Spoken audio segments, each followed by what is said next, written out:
Ay, ako si Sopronio Hermoso. Yung ugat ko, may mga bara. Ugat sa puso. May bara Sa daw. puso. Oo. Tapos kailangan daw angiogram.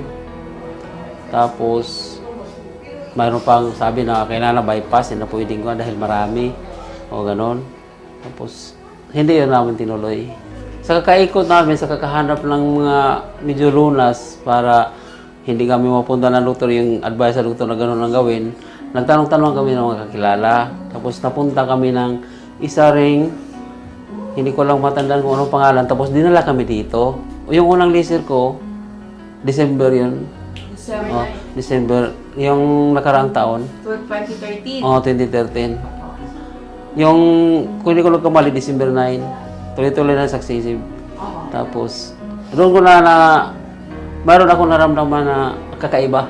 Kasi dati medyo masikip yung pakiramdam ko.